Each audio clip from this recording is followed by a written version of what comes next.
जय जोहार साथियों। मूल निवासी बहुजन समाज जोड़ो यात्रा अंतर्गत भारत मुक्ति मोर्चा के द्वारा उत्तर प्रदेश के अयोध्या में प्रबोधन सम्मेलन का आयोजन किया गया था, जिसकी अध्यक्षता राष्ट्रीय पिछड़ा वर्ग मोर्चा के राष्ट्रीय अध्यक्ष मान्यवर चौधरी विकास पटेल जी ने की। आइए देखते हैं उन्होंने क्या कहा।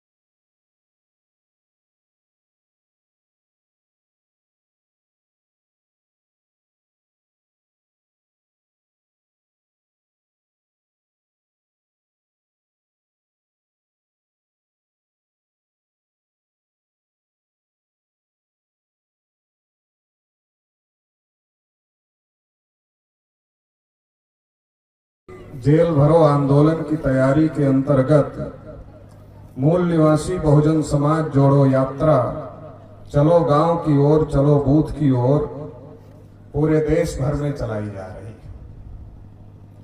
उसी के तहत आज अयोध्या जिले में यह कार्यक्रम आयोजित किया गया है और यह यात्रा जो चलाने का मकसद है कि इस देश के मूल निवासियों को हम जोड़ना चाहते हैं।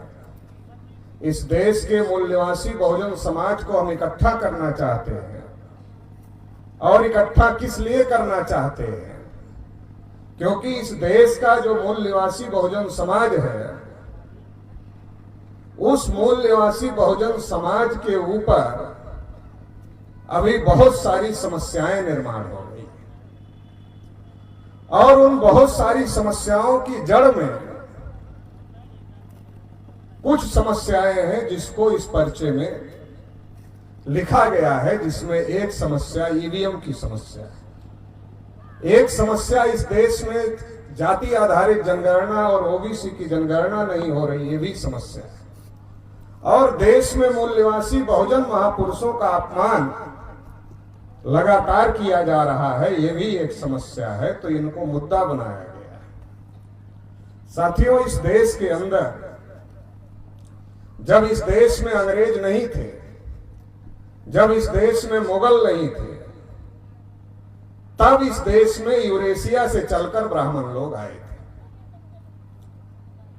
और यूरेशिया से चलकर जो ब्राह्मण लोग आए थे, उन ब्राह्मणों ने इस देश में वर्ण व्यवस्था का निर्माण किया, जाति व्यवस्था का निर्माण किया, छुआछूत का निर्माण किया और आदिवासियों को जंगलों में रहने के लिए मजबूर करने का काम किया। जब इस देश में अंग्रेज आए तो अंग्रेजों के आने की वजह से कुछ छूट, ये जो ब्राह्मणों के कानून थे, इससे कुछ छूट, कुछ आजादी इस देश के मूल निवासियों को मिली और जिसकी वजह से देश में फूले साहू अंबेडकर पेरियार का आंदोलन चला।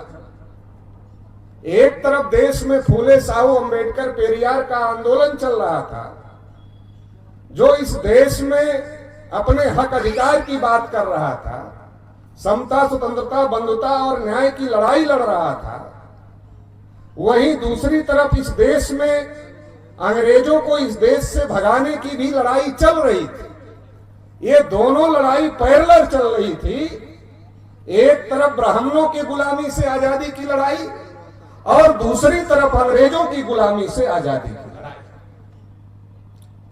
तो ब्राह्मणों की गुलामी से जो आजादी की लड़ाई चल रही थी, उसकी वजह से मूल निवासी बहुजन समाज के लोग जो जागृत हुए और उन्होंने जो लड़ाई लड़ी, उसकी वजह से मूल निवासी बहुजन समाज को धीरे धीरे उनके संवैधानिक अधिकार प्राप्त हो रहे थे। और इसी समय अंग्रेजों को भगाने का आंदोलन तेज हुआ तो अंग्रेजों ने भी यह तय किया कि अब हमें इस देश को छोड़कर जाना ही पड़ेगा, अब इस देश में हम रुक नहीं सकते। और जब अंग्रेजों ने इस बात को तय किया कि अब हमको इस देश को छोड़कर जाना पड़ेगा, हम इस देश में नहीं रुक सकते, तो अंग्रेजों ने जो लोग उनको भगाने का आंदोलन चला रहे थे, और जिसमें सबसे बड़ा आंदोलन कांग्रेस के लोगों का आंदोलन था, तो अंग्रेजों ने कांग्रेस के आंदोलन चलाने वाले लोगों को कहा कि अब हम देश छोड़कर जाना चाहते हैं, हम देश छोड़कर जाना चाहते, मगर आप चलाने की व्यवस्था बनाओ तब हम देश छोड़ें। हम जाना चाहते हैं मगर ऐसे नहीं जाएंगे, आप चलाने की व्यवस्था बनाओ तब हम देश छोड़कर जाएं। ये चीजें चल रही, और इसी के साथ साथ देश में और दुनिया में एक तीसरी बात चल रही थी। वो तीसरी बात ये चल रही थी कि अब हर व्यक्ति को वोट डालने का अधिकार होना चाहिए, वन वोट वन वैल्यू होना चाहिए, प्रत्येक व्यक्ति को वोट डालने का अधिकार होना चाहिए जो व्यक्ति बालिग हो जाए। तो इस देश के जो ब्राह्मण थे, जिन्होंने इस देश में अपना वर्चस्व स्थापित किया था, उनके सामने कई खतरे एक साथ पैदा हो रहे थे। एक खतरा तो यह पैदा हो रहा था कि देश का जो मूल निवासी बहुजन समाज था, वो बाबा साहब डॉक्टर अंबेडकर के नेतृत्व में अपने बराबरी के हक की लड़ाई को तेज कर रहा था, वो लड़ाई लड़ने का काम कर रहा था। और अंग्रेज ये कह रहे थे कि तुम सिस्टम बनाओ तब हम जाएंगे, बिना सिस्टम के नहीं जाएंगे, तुम सिस्टम बनाओ, हम देश छोड़कर जाना चाहते। और दूसरा संकट ये भी आ गया था कि वयस्क मताधिकार, एडल्ट फ्रेंचाइज लागू हो रहा, तो ये संकट आ गया। अब जिन ब्राह्मणों ने कहा कि हम मुंह से पैदा हुए, और लोगों ने मान लिया कि ये मुंह से पैदा हुआ, ब्राह्मणों ने कहा कि हम मुंह से पैदा हुए इसलिए हम बड़े हैं, लोगों ने मान लिया ये मुंह से पैदा हुआ इसलिए बड़ा है। लेकिन जब वन वोट वन वैल्यू लागू होगा, सबको एक वोट का अधिकार मिलेगा, और ब्राह्मण सबके बीच में आएगा और कहेगा हम मुंह से पैदा हुए इसलिए अपना वोट हमें ही दे देगा। बोलेगा तुम मुंह से पैदा हो चाहे पैर से पैदा हो, हम तुमको अपना वोट क्यों दे भाई? अरे ये हमारा वोट है, तुम चाहे मुंह से पैदा हो ये तुम्हारा मामला है, पैर से पैदा हो ये तुम्हारा मामला है, हम अपना वोट तुमको क्यों इसलिए दे कि तुम मुंह से पैदा हो। तो ब्राह्मणों को लगा कि हम मुंह से पैदा हुए, ये बताने से लोकतंत्र में वोट नहीं मिले। ब्राह्मणों के सामने क्या संकट पैदा हो गया कि ये मुंह से पैदा होने वाली बात बताने से लोकतंत्र में वोट तो नहीं मिलेगा। तो ब्राह्मण टेंशन में आते कि अब लोकतंत्र में हमारी संख्या 3.5% है, तो 3.5% ब्राह्मण 3.5% ब्राह्मणों के वोट से देश की सत्ता पर काबिज तो नहीं हो सकते। अगर 3.5% ब्राह्मण एससी को कहें कि अनुसूचित जाति के भाइयों, हम मुंह से पैदा हुए थे इसलिए हमने आपको अछूत घोषित किया है, आप हमें वोट दे दो। कुत्ता थाली चाट लेता है, हम ब्राह्मण लोग पवित्र मानते हैं, लेकिन आप भाई लोग अगर हमारी थाली हाथ से छू लेते हो तो हम उसको घर के बाहर निकाल देते हैं, लेकिन आप हमें वोट दे दो। तो शेड्यूल कास्ट का आदमी वोट देगा? लाठी निकालेगा, बोलेगा इतना दिन अछूत बनाया, हमको अधिकार नहीं था तो बर्दाश्त करते रहे, अभी तो ये अधिकार मिल गया है, अभी बर्दाश्त नहीं करेंगे। तो ब्राह्मणों ने सोचा ये तो मार खाने का मामला ऊपर से है, वोट तो नहीं मिलेगा, लाठी खाने को ऊपर से मिलेगी। अगर ओबीसी के बीच में जाता और कहता ओबीसी भाइयों हम मुंह से पैदा हुए थे इसलिए आप लोगों को शूद्र घोषित किया था, और आप लोगों को पढ़ने लिखने से रोक लगाई थी, धन संपत्ति रखने से रोक लगाई थी, ऊंचे स्थान पर बैठने से रोक लगाई थी। और इतना ही नहीं किया था, केवल इतना ही नहीं किया था, जब तुम्हारा भाई तप कर रहा था तो हमने ही जो कहानी लिखवाई उसमें लिखवाया कि राम ने तुम्हारे भाई शंभु की हत्या कर दिया था। ये भी हम लोगों ने किया। हमें वोट दे दो। तुम्हारे में जो पढ़ने लिखने वाला है उसकी हत्या हम करवाते हैं, हमें वोट दे दो। हमने एकलव्य का अंगूठा कटवाया इसलिए हमें वोट दे दो। तो दे देगा, ओबीसी का आदमी दे देगा। तुम मेहनत तुम करोगे, कुदाल फावड़ा तुम चलाओगे और हम केवल नारा लगाएंगे कि ना हल चले न चले कुदारी, बैठे भोजन दे मुरारी। वोट दे दो तो दे देगा। बोलेगा निकालो तो लाठी किधर, तो ओबीसी भी लाठी लेकर दौड़ाएगा।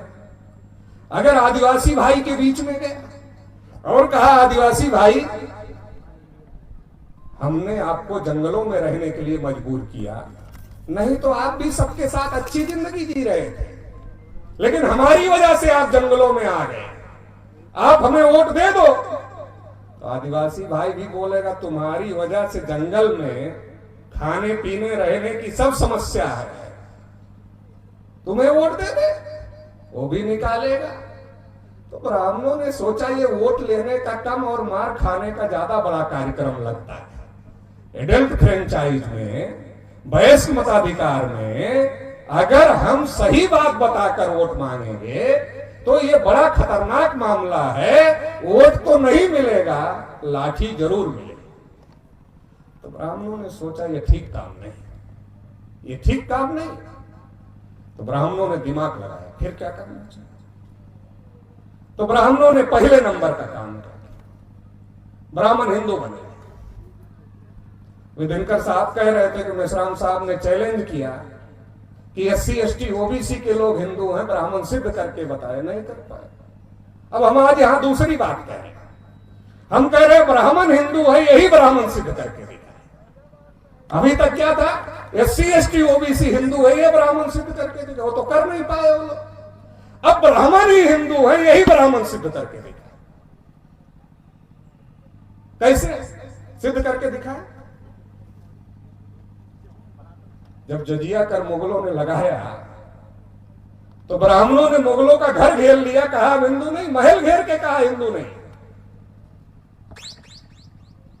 और ब्राह्मणों ने किताबों में लिखा कि जो मुगल थे वो सा का उच्चारण हा करते थे, इसलिए जो सिंधु था उससे हिंदू बन गया। थोड़ी देर के लिए ब्राह्मणों की ये बात मान लेते। जब सिंधु से हिंदू बन गया तो सिंधु में ब्राह्मण कहा। अगर सिंधु, हेलो हेलो कहाँ का चल रहा है यार, हेलो हेलो हेलो हेलो, देखो भैया वहाँ क्या चला रहा है, बंद करा रहा है, बोलिए। हेलो हेलो हेलो हेलो, आवाजें नहीं जाएगी पीछे। होटलों में ले दिल्ली बैटरी निकाल ले। हेलो हेलो, आ गया एक मिनट रुक जाइए, बैटरी बदल। यहाँ से गड़बड़ है, आ जाओ यहीं से गड़बड़ है, आ जाओ। नहीं वोल्टेज कम बा एकदम, सिर्फ चल रहा है जैसे। हेलो, तो ब्राह्मणों ने मुगलों का महल घेर लिया और कहा हम हिंदू नहीं। दयानंद सरस्वती ने सत्यार्थ प्रकाश लिखा, कहा ये तो मुगलों की गाली है। ब्राह्मणों ने जितने ग्रंथ लिखे, रामायण महाभारत गीता वेद पुराण श्रुति स्मृति, कहीं हिंदू नहीं लिखा। अगर ब्राह्मण खुद हिंदू होते, कम से कम अगर खुद कम से कम हिंदू होते अरे किसी में तो हिंदू लिखते, एक में नहीं लिखा। और जब मुगलों ने कहा हिंदू हो, जजिया टैक्स लगाया, कहा हिंदू नहीं। दयानंद सरस्वती ने कहा हिंदू नहीं, लेकिन ब्राह्मण बहुत चलाक है, वो लकीर के फकीर नहीं बनते। कब क्या बनने से काम बन जाता है वो बन जाते। अगर गाली खाने से सत्ता मिल जाए तो खा लेंगे, क्या फर्क पड़ता। दयानंद सरस्वती ने कहा गाली है, ब्राह्मणों ने कहा गर्व से कहो। दयानंद सरस्वती ने कहा गाली है, ब्राह्मणों ने कहा गर्व से कहो हिंदू। क्योंकि ब्राह्मणों को क्या लगा, गाली खाने से सत्ता में अगर बन जाए तो क्या दिक्कत है। लोगों ने पूछा, अरे दयानंद सरस्वती आपके इतने महान पूर्वज, वो कहते थे गाली है और आप कह रहे हो गर्व से हो। कहा जब वो कह रहे थे तब कह रहे थे, तब उनकी बात ठीक थी, अब हमारी बात ठीक है। ब्राह्मण कितना सातिर होता, अपने बाप की भी नहीं मानता, अपने बाप की भी नहीं मानता, उसको भी कह रहा जब वो कह रहे थे तब कह रहे थे, तब ठीक है, अब जो हम कह रहे हैं अब यही ठीक है। तो ब्राह्मणों ने रास्ता निकाला अपने को बहुसंख्यक बनने का, अपने को बहुसंख्यक बनने का रास्ता निकाला कि अगर लोकतंत्र लागू होगा, 1 वोट 1 बैलू के आधार पर लोकतंत्र लागू होगा, तो उस लोकतंत्र में 3.5% ब्राह्मण अगर ब्राह्मण के नाम पर वोट मांगेगा तो वोट नहीं मिलेगा और ब्राह्मण शासक नहीं हो सकता। तो ब्राह्मणों ने तय किया अब हमें हिंदू बनना है। तो हमारे गली मोहल्ले में आए और गली मोहल्लों में आकर कहा गर्व से कहो हम हिंदू। और हमारे लोगों को लगा आ गया ठेकेदार हिंदू का, अभी तक तो कोई था नहीं, ये आ गया है, नेता मिल गया है। तो नेता ब्राह्मण और भीड़ हमारा, नेता अकेला ब्राह्मण और भीड़ ओबीसी SC ST। तो जो 3.5% है उसके साथ SC ST OBC को जोड़ने का कार्यक्रम ब्राह्मणों ने चलाया। लेकिन बड़ा संकट था, केवल ये कहने से लोग हिंदू बन जाएंगे ये तो था नहीं। तो फिर दूसरा संकट खड़ा हुआ कि हिंदू कैसे बनाया जाए। तो हिंदू बनाने के लिए मुसलमान से लड़ाई होना बहुत ज्यादा जरूरी है। अगर हिंदू बनाना है तो मुसलमान से लड़ाई होना बहुत ज्यादा जरूरी। गुलाम भारत में ऐसी कोई लड़ाई थी नहीं, भारत पाकिस्तान विभाजन के नाम पर यह लड़ाई पैदा की। अगर कांग्रेस के उस समय के ब्राह्मण जो जिम्मेदार थे, अगर वो चाहते तो भारत विभाजन को रोका जा सकता था, पाकिस्तान बनने से रोका जा सकता था, और जो इतना बड़े पैमाने पर कत्लेआम हुआ उसको रोका जा सकता था। लेकिन ब्राह्मणों को लगा रुक तो जाएगा, फिर ब्राह्मण शासक कैसे बनेगा, ये तो रुक जाएगा, हिंदू मुसलमान का झगड़ा तो रुक जाएगा, लेकिन ब्राह्मण शासक कैसे। 30-35% मुसलमान, शेड्यूल कास्ट और ओबीसी, ब्राह्मण कैसे शासक बनेगा। अगर पाकिस्तान भारत एक रहेगा तो ब्राह्मण कैसे शासक बनेगा। अगर भारत पाक का विभाजन करते हैं और विभाजन के आधार पर हिंदू मुसलमान का बखेड़ा पूरे देश भर में खड़ा करते हैं तो सेकुलर और कम्युनल का मुद्दा खड़ा होगा। और जो मुद्दा फूले साहू अंबेडकर का मुद्दा चल रहा है वो मुद्दा दब जाएगा, इनके हक अधिकार का मुद्दा दब जाएगा, इनसे जो हमारी लड़ाई है ये मुद्दा दब जाएगा और हिंदू मुसलमान के नाम पर ये हमारे समर्थन में खड़े हो जाएंगे। और जो मुसलमान गुलाम भारत में इनके समर्थन में थे उन्हीं मुसलमानों के खिलाफ खड़े। गुलाम भारत में ब्राह्मण हमारे अधिकारों के समर्थन में नहीं थे। ज्योतिबा फूले को धक्का मारकर घर से निकाला, बारात से निकाला, और उनके पिताजी को इतना भड़काया कि उनको घर से निकलना पड़ा। साहू महाराज के खिलाफ सैकड़ों षड्यंत्र ब्राह्मणों ने किया, उसके बहुत सारे लिटरेचर उपलब्ध है। और साहू महाराज की हत्या भी हुई, मृत्यु उनकी स्वाभाविक नहीं है। और बाबा साहब अम्बेडकर के खिलाफ कितना कितना षड्यंत्र किया, उसके लिए तो बाबा साहब अम्बेडकर ने किताब ही लिख दिया कि गांधी और कांग्रेस ने अछूतों के साथ में क्या क्या किया, उसके लिए तो किताब ही लिख दिया, सबको पढ़ना चाहिए क्या क्या किया। तो ब्राह्मण गुलाम भारत में जब हमारे पुरखे हमारी लड़ाई लड़ रहे थे, ब्राह्मण हमारे अधिकारों के खिलाफ थे। गांधी जी तो अनशन तक कर रहे थे, मरने के लिए तैयार थे मगर अधिकार देने के लिए तैयार नहीं थे। लेकिन जो मुसलमान थे वो समर्थन में थे। ये बात हमको समझना चाहिए, ये बात भूलना नहीं चाहिए। जो समर्थन में थे उनके खिलाफ हमारे लोगों को खड़ा कर दिया, और जो विरोध में थे उनके साथ खड़ा कर दिया। इतना बड़ा खेला हुआ, ये छोटा मामला नहीं है, इतना बड़ा मामला है। ब्राह्मण लोकतंत्र में जब बाबा साहब ने संविधान लागू किया, 1 वोट 1 वैल्यू की बात लिखी, उसके पहले इस बात की तैयारी कर लिए कि आजाद भारत में देश में कब्जा कैसे करना है, क्योंकि एडल्ट फ्रेंचाइज का मामला दुनिया में पहले से चल रहा था, और खास तौर से इंग्लैंड में इसकी लड़ाई बहुत जोर से चल रही थी कि एडल्ट फ्रेंचाइज लागू होना चाहिए। और ब्राह्मणों के लिए सबसे बड़ा खतरा यह था कि एडल्ट फ्रेंचाइज का मुकाबला कैसे किया जाए। अगर सबको वोट का अधिकार मिल जाएगा तो इसका मुकाबला कैसे किया जाए, तो इसके लिए ब्राह्मणों ने प्लान बनाया। अंग्रेज देश छोड़कर जाने लगे तो अंग्रेजों ने गांधी जी को और कांग्रेस के लोगों को कहा, अब आप अंतरिम सरकार बनाओ। तो कांग्रेस महासमिति में यह बात तय हुई कि जो इस बार कांग्रेस का अध्यक्ष चुना जाएगा वो देश का पहला प्रधानमंत्री बनेगा। चुनाव, वोटिंग हुई, सरदार पटेल को बहुमत मिला, नेहरू जी नहीं माने। और नेहरू जी नहीं माने तो गांधी जी ने वीटो पावर का इस्तेमाल किया और सरदार वल्लभ भाई पटेल से नाम वापस करवाया और नेहरू जी को देश का पहला प्रधानमंत्री बना दिया, बिना चुनाव के पहला प्रधानमंत्री बना। तो ये नेहरू जी के दिमाग पर इसका गहरा असर निश्चित रूप से हुआ होगा। क्यों हुआ होगा? क्योंकि जो कांग्रेस पार्टी की स्थापना है, नेहरू जी को ऐसा लगा कि कांग्रेस पार्टी जो है वो चटर्जी, मुखर्जी, बनर्जी, गोखले, तिलक, आगरकर जैसे ब्राह्मणों ने बनाई। मतलब ब्राह्मणों के पूर्वजों ने कांग्रेस पार्टी बनाई, और जिस पार्टी को ब्राह्मणों के पूर्वजों ने बनाई उस पार्टी के अंदर का चुनाव, बाहर का नहीं, जनता का चुनाव नहीं, कांग्रेस पार्टी के अंदर का चुनाव।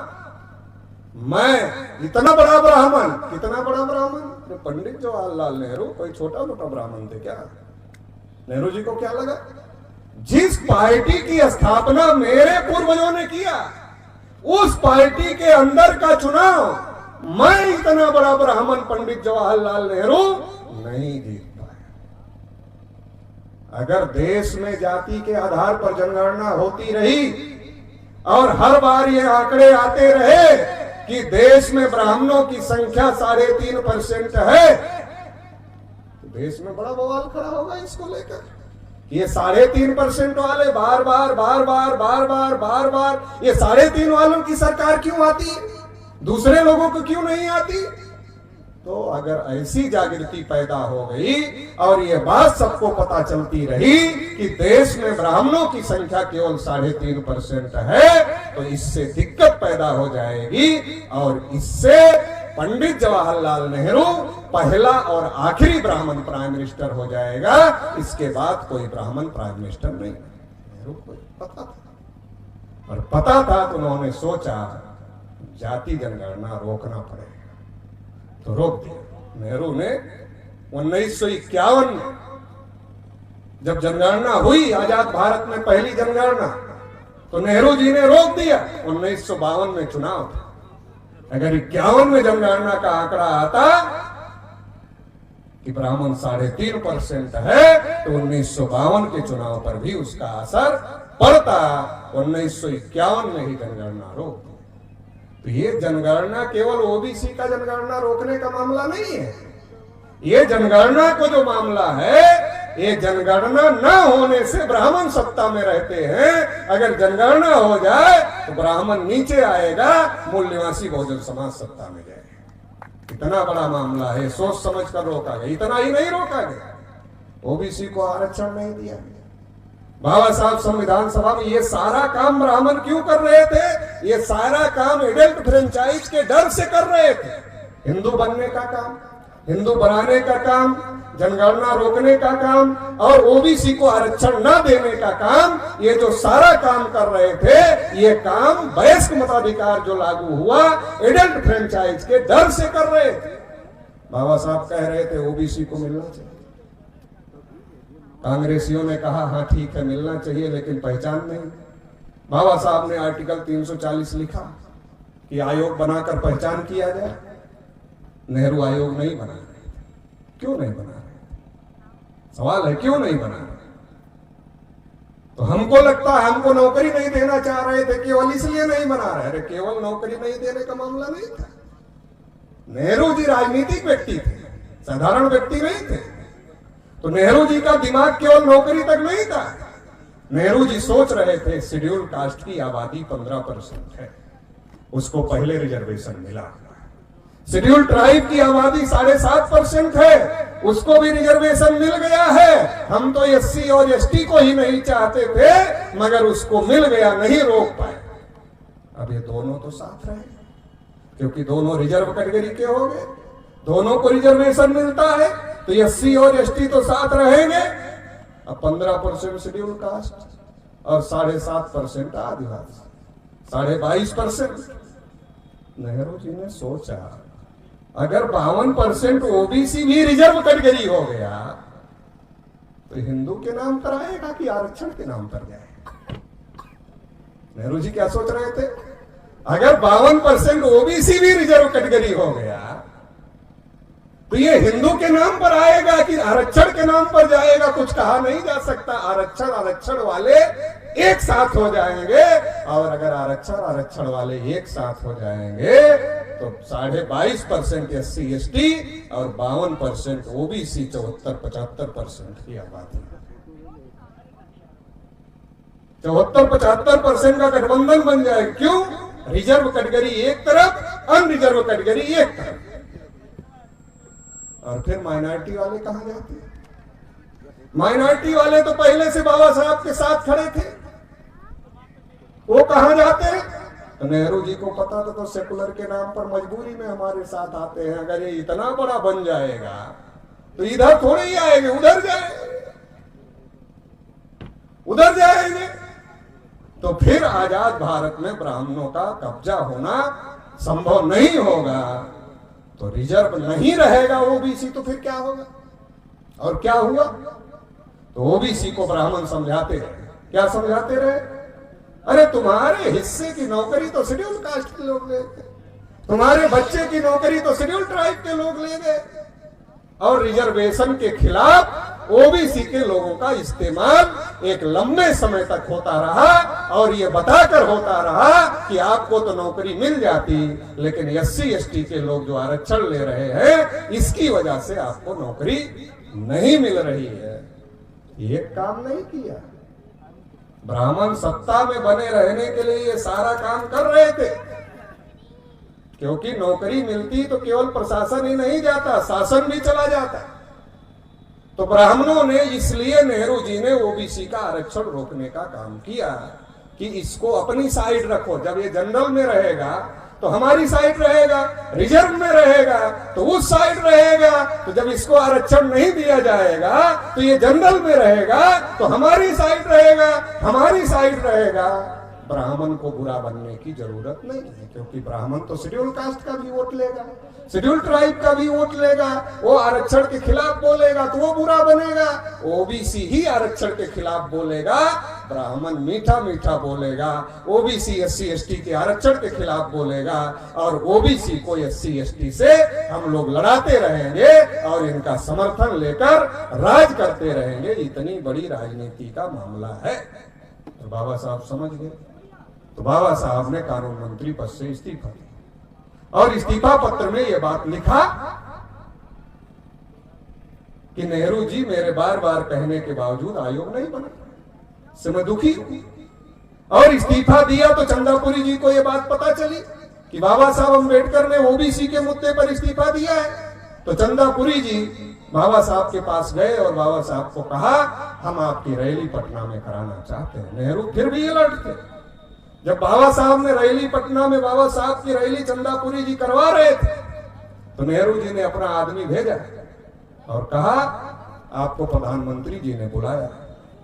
आज की तारीख में अगर प्रधानमंत्री कार्यालय का चपरासी आ जाए या कोई आदमी आकर कह दे कि आपको प्रधानमंत्री कार्यालय के चपरासी ने बुलाया है, तो बिना चप्पल पहने आज के नेता भाग जाएंगे। चप्पल नहीं पहनेंगे, इतना जल्दी में भाग जाएंगे, बिना चप्पल पहने भाग जाएंगे।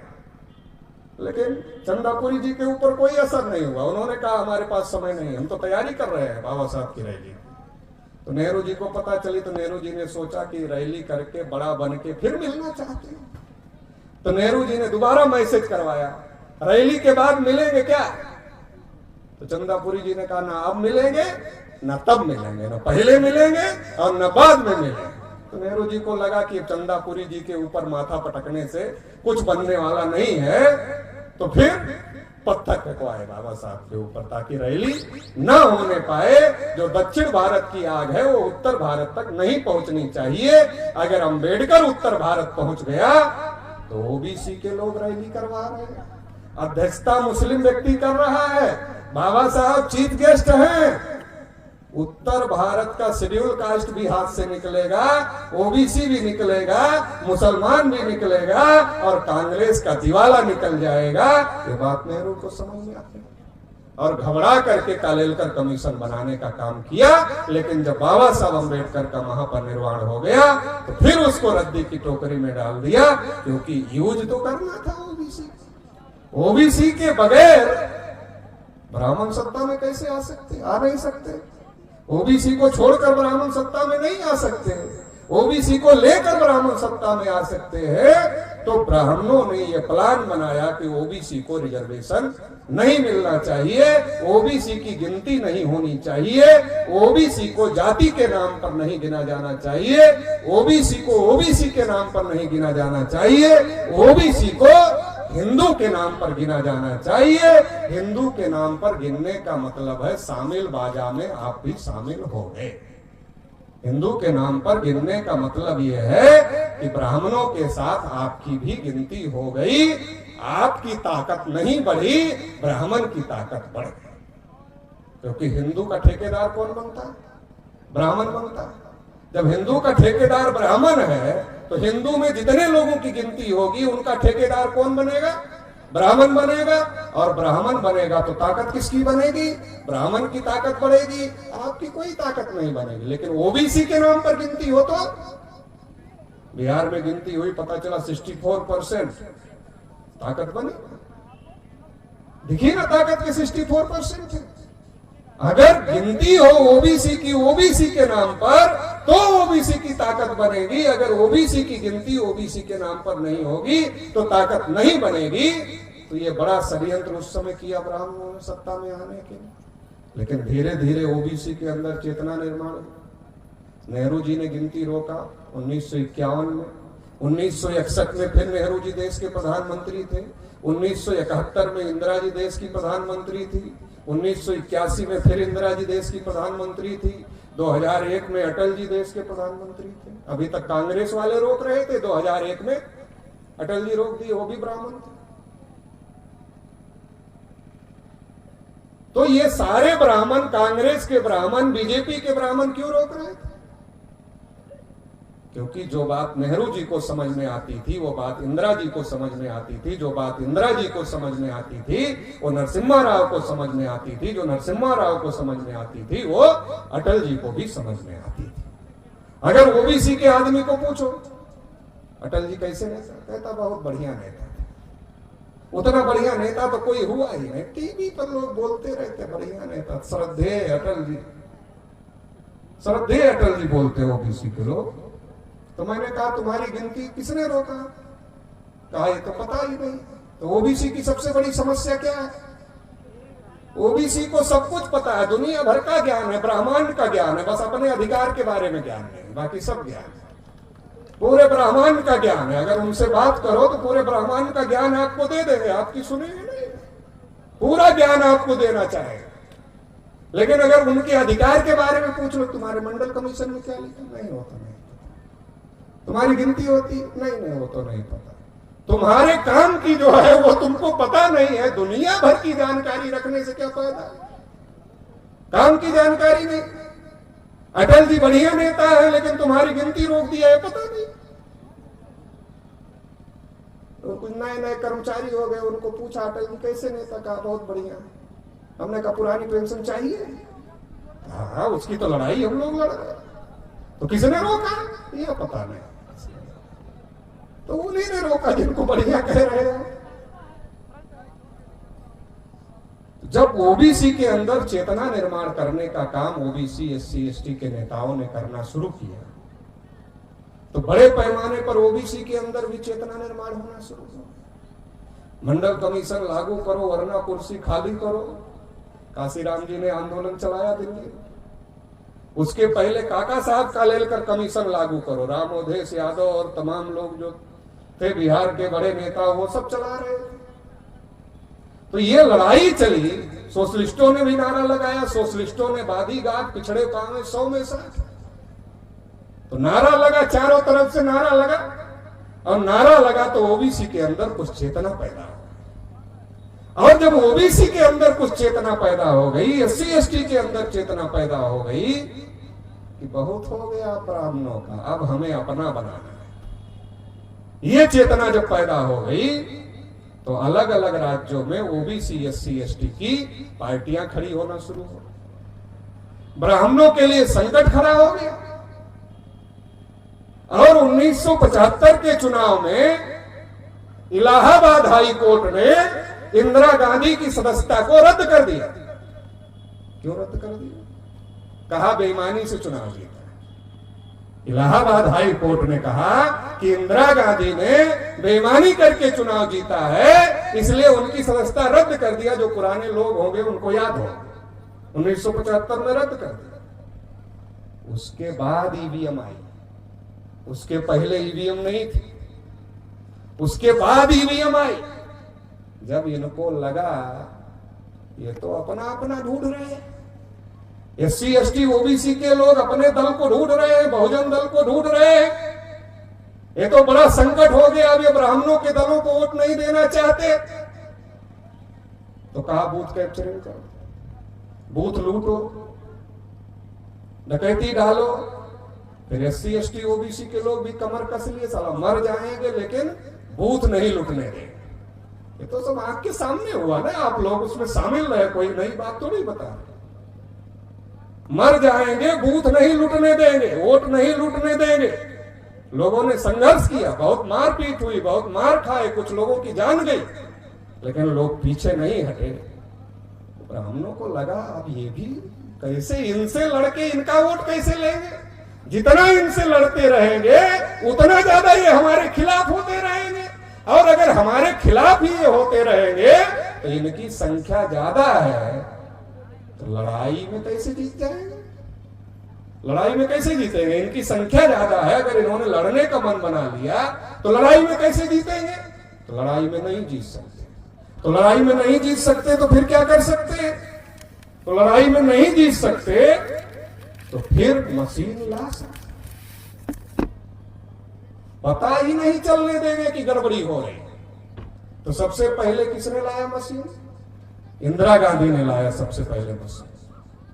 इंदिरा गांधी ने जब मशीन लाया, केरल में पहली बार चुनाव कराया, सुप्रीम कोर्ट ने कह दिया कि ईवीएम से चुनाव नहीं हो सकता। क्यों, जो पीपुल्स रिप्रेजेंटेशन एक्ट है उसमें मशीन का उपयोग करने की इजाजत नहीं थी संविधान में, तो इसलिए सुप्रीम कोर्ट ने कहा कि मशीन से चुनाव नहीं कराया। राजीव गांधी के समय में क्या हुआ, पीपुल्स रिप्रेजेंटेशन एक्ट में संशोधन किया गया और संशोधन करके मशीन को वैलिड किया गया, क्योंकि सुप्रीम कोर्ट ने कहा अगर मशीन से चुनाव कराना चाहते हो तो इस एक्ट में परिवर्तन करो, तब मशीन से कर सकते हो, इस एक्ट के रहते मशीन से चुनाव नहीं कर सकते। परिवर्तन किया गया। और परिवर्तन करने के बाद 2004 का चुनाव और 2009 का चुनाव पूर्ण रूप से ईवीएम पर देश भर में हुआ। और कांग्रेस पार्टी ने 2004 का चुनाव और 2009 का चुनाव ईवीएम पर जीतने का काम किया। आज बीजेपी वाले ईवीएम के समर्थन में, जब कांग्रेस वाले 2004 का चुनाव जीते, 2009 का चुनाव जीते, तो बीजेपी वाले ईवीएम के विरोध में थे। तब बीजेपी वाले ईवीएम के समर्थन में नहीं थे। डेमोक्रेसी एट रिस्क नाम की बुक लिखा, लालकेश आडवाणी ने उसमें लिखा, जीवीएल नरसिंह राव ने उसमें लिखा, और कई लोगों ने उसमें लिखा। और इतना ही नहीं किया, ये लोग सुप्रीम कोर्ट गए और सुप्रीम कोर्ट में जीवीएल नरसिंह राव ने कहा कि ईवीएम से फ्री, फेयर, ट्रांसपेरेंट चुनाव नहीं कराया जा सकता। और सुप्रीम कोर्ट को जो सबूत और जो तर्क दिया, उसके आधार पर सुप्रीम कोर्ट ने यह बात स्वीकार कर लिया कि ईवीएम से फ्री, फेयर, ट्रांसपेरेंट इलेक्शन नहीं करवाया जा सकता। और संविधान चुनाव आयोग को क्या जिम्मेदारी देता है? फ्री, फेयर, ट्रांसपेरेंट इलेक्शन करा। तो इन लोगों ने कहा ईवीएम से फ्री, फेयर हो सकता है, ट्रांसपेरेंट कैसे होगा? हम जिसको डाल रहे हैं उसी को वोट जा रहा है, ये कैसे पता चलेगा? तो सुप्रीम कोर्ट ने जीवीएल नरसिंह राव को कहा, आप ही कोई उपाय बताओ कि अगर ईवीएम रखना चाहते हैं लेकिन उससे फ्री, फेयर, ट्रांसपेरेंट इलेक्शन हो जाए, स्वतंत्र, निष्पक्ष और पारदर्शी चुनाव हो जाए, तो इसके लिए आप ही कोई तरीका बताओ, आप ही कोई उपाय बताओ। तो जीवीएल नरसिंह राव ने कहा कि जैसे एटीएम से पैसा निकालते हैं तो पर्ची निकलती है, अगर मशीन में वोट डालें और वैसी पर्ची निकले तो इससे पारदर्शिता हो सकती है। सुप्रीम कोर्ट ने जीवीएल नरसिंह राव की बात को मान लिया और 8 अक्टूबर 2013 को आदेश दिया कि केवल ईवीएम से फ्री, फेयर, ट्रांसपेरेंट इलेक्शन नहीं कराए जा सकते। फिर आगे कहा, अगर ईवीएम से चुनाव कराना है तो ईवीएम के साथ पेपर ऑडिट ट्रेल जोड़ना होगा।